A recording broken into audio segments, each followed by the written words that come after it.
Kita ulas hasil Pilkada Jakarta bersama Komisioner KPU Jakarta Astri Megatari dan juga Direktur Eksekutif dari Indo Strategik Ahmad Hoirul Umam. Selamat malam Mbak Astri, Mas Umam, terima kasih sudah bergabung bersama kami di Sapa Indonesia Malam. Saya langsung ke Mbak Astri. Mbak Astri, ini hasil Pilkada Jakarta, Pramrano unggul lebih dari 50%, kalau nggak salah 50,07 ya. Ini bisa dipastikan kalau Pilkada Jakarta akan berlangsung hanya satu putaran?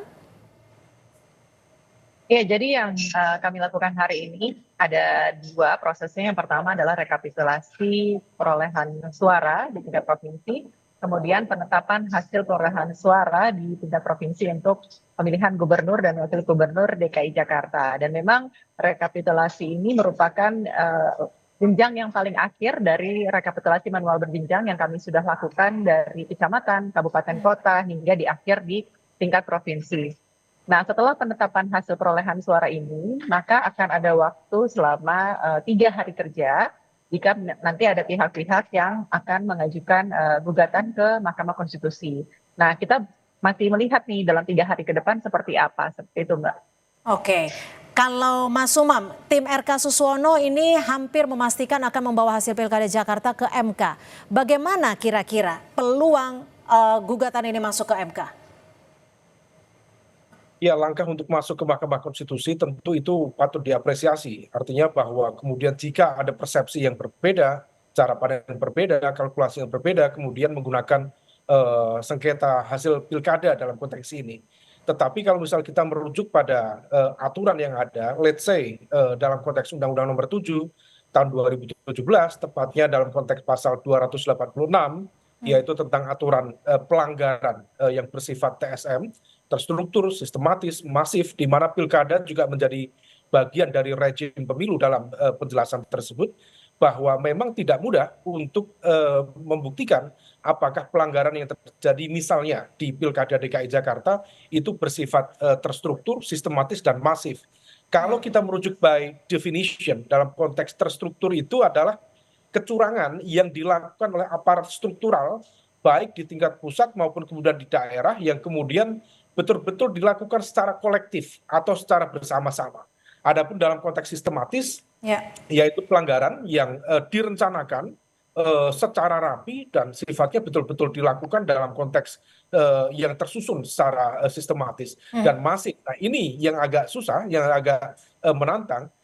Definisi masif itu harus dijelaskan bahwa memang pelanggaran itu berdampak terhadap setidaknya kalau misal pada rezim undang-undang pemilu. Oke, tapi singkatnya gini Mas Umam, pembuktian seperti apa yang bisa dipastikan bahwa bukti-bukti tersebut memenuhi syarat untuk masuk dalam sengketa pilkada di MK? Ya, pertama yang bisa dilakukan adalah tentu membangun argumen dengan materi-materi bukti yang memang konkret. Maka kalau misal kemudian nanti dari tim Mas Pram dan juga Rano Karno mengajukan C1 ya, tentu kita harapkan betul-betul materinya solid. Kalau misal C1-nya bisa diperdebatkan, maka kemudian harus dengan data dan fakta TSM tadi. Nah, by definition dalam konteks aturan Bawaslu yang sebelumnya, kalau misal kita jadikan itu sebagai jurisprudensi, maka paling sedikit pelanggaran itu terjadi di 50% atau separuh dari wilayah pemilihan. Artinya bahwa disitulah kemudian konteks sistematis dan masifnya bisa diperdebatkan. Tapi kalau misal tidak, hanya terjadi di beberapa TPS tertentu, rasa-rasanya argumen sistematis dan masifnya itu akan sulit untuk dibuktikan. Nah, itulah yang kemudian agak tricky di Mahkamah Konstitusi nanti. Mbak Astri, tadi saat pengumuman penetapan hasil pemilihan gubernur ada berbagai warna gitu ya, ada aksi walkout, ada juga keberatan dari pihak 01 dan juga 02. Mereka tidak mau tanda tangan. Lalu apakah ini akan berpengaruh pada legitimasi hasil Pilkada Jakarta? Dalam rekapitulasi baik di tingkat kecamatan, kabupaten kota maupun provinsi, para saksi dari paslon yang hadir ini memang diperkenankan ya untuk mengajukan keberatan atau mungkin jika misalnya ada data-data yang tidak sesuai itu bisa menanyakan atau berbicara di dalam forum. Termasuk tadi yang disampaikan oleh pihak dari saksi paslon 01 ada beberapa keberatan yang mereka ajukan. Namun seluruh keberatan itu kami sudah jawab, baik di tingkat kecamatan, kabupaten, kota, maupun tingkat provinsi. Karena rata-rata yang disampaikan oleh fraksi dari paslon 01 tersebut, itu adalah keberatan yang memang sudah mereka ajukan dari tingkat di bawahnya pada rekapitulasi yang jenjang di bawah provinsi, yaitu di kecamatan dan kabupaten kota. Seperti contohnya misalnya terkait dengan distribusi C pemberitahuan.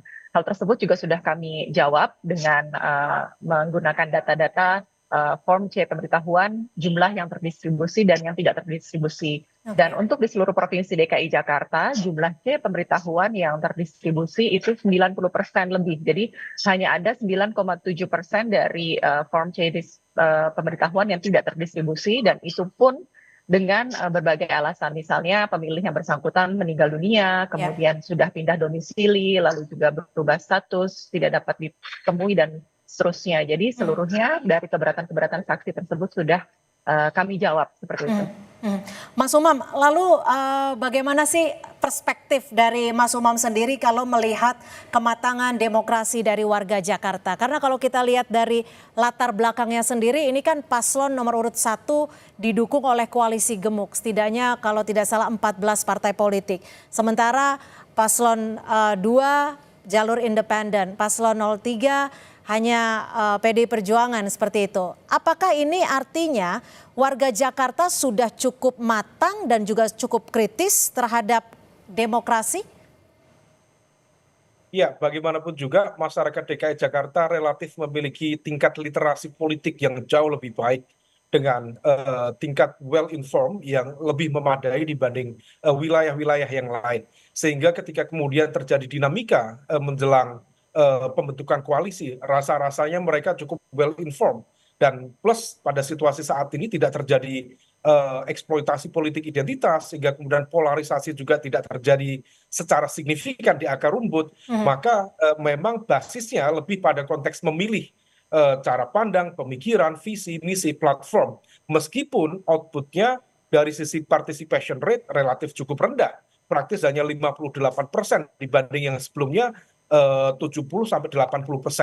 Nah, tetapi bagaimanapun juga tidak ada gesekan, tidak ada benturan, tentu harus diapresiasi. Oke, tapi artinya sokongan partai politik tidak memiliki arti yang begitu besar, tapi figur dari masing-masing pasangan calon yang lebih dilihat ataupun dinilai oleh warga Jakarta, seperti itu? Ya, itu menegaskan bahwa mesin politik besar tidak menjamin efektivitas dari kinerja di lapangan. Karena apa yang terjadi di Kinplus membuktikan bahwa memang tidak bekerja secara efektif. Bahkan split ticket voting, terutama di basis pemilih PKS sendiri, kemudian Nasdem dan juga PKB, praktis di atas 40-50%. Kami tangkap. Terbukti di beberapa basis pemilih loyalnya, praktis RK dan juga Suswono tidak ada yang menang. Bahkan di Jakarta Timur, Jakarta Selatan, dan juga Jakarta Pusat kalah semuanya. Dan gapnya cukup signifikan. Kalau misalnya aturannya 50% plus 1, maka 0,7% keunggulan dari Pram itu praktis setara dengan sekitar 415.000. Saya ke Mbak Asri. Mbak Asri, ini persiapan apa yang akan dilakukan KPU Jakarta ketika nanti akan ada gugatan sengketa pilkada? Apa yang akan KPU bawa? Bukti-bukti apa yang akan dipersiapkan?